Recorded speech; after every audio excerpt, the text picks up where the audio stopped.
பெட்ரோலிய கூட்டுத்தாபனத்தில் இடம்பெற்ற முறைகேடான கொடுக்கல் வாங்கல் தொடர்பில் பாராளுமன்ற உறுப்பினர் அனுரகுமார திசாநாயக்க சபையில் நேற்று கருத்து வெளியிட்டார். අපේ රට ශරීරයක් නම් ඒ ශරීරයේ තියෙන රුධිර සංසරණ පද්ධතිය හා සමානයි. எமது நாடு உடல் என்றால் அந்த உடலின் குருதி சுற்றுவட்டத்தை போன்றே பெட்ரோலிய கூட்டுத்தாபனம் உள்ளது. எனினும் துரதிருஷ்டவசமாக கடந்த காலம் முழுவதும் ஊடகங்களிலும் நாட்டு மக்களின் ஊடாக பாரிய செய்திகளை உருவாவதற்கு பெட்ரோலிய கூட்டுத்தாபனம் காரணமாக அமைந்துள்ளது. சில காலத்திற்கு முன்னர் ஹெஜின் உடன்படிக்கை தொடர்பில் பேசப்பட்டது. நாம் ஏற்கனவே ஹெஜின் உடன்படிக்கை தொடர்பாக பாராளுமன்றத்தில் விடயங்களை முன்வைத்த போது எந்த வகையிலும் பயப்பட தேவையில்லை, நாம் ஒரு சதத்தையேனும் வழங்கவில்லை என அநேகமானவர்கள் கூறினர். எனினும் தற்போதைய நிலை என்ன?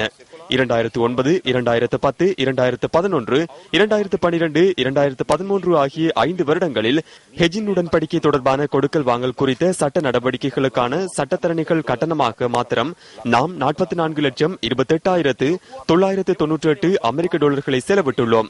நாம் செலுத்த வேண்டிய தொகையை பார்க்கும் போது 147.68 மில்லியன் அமெரிக்க டாலரை நாம் செலுத்த வேண்டும். அதாவது 19,198 மில்லியன் ரூபாய் செலுத்த வேண்டியுள்ளது.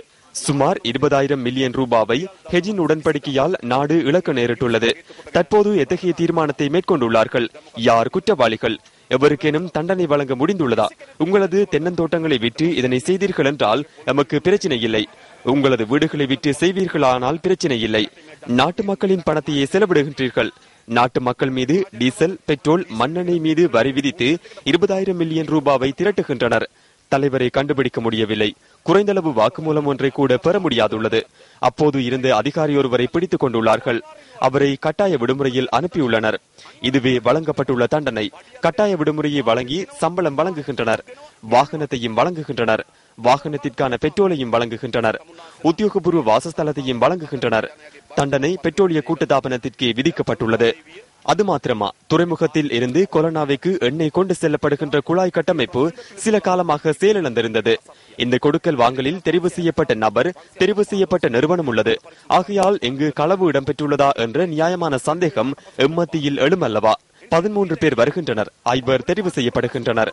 தொழில்நுட்ப ஆய்வுகளுக்காக 3 வருகின்றனர். 5 பெற்றுக்கொண்டாலும் தோல்வி அடைகின்றது. தோல்வி அடைந்ததும் அதனை மூடுகின்றனர். மீண்டும் கோருவதற்கான உரிமையை வழங்குகின்றனர்.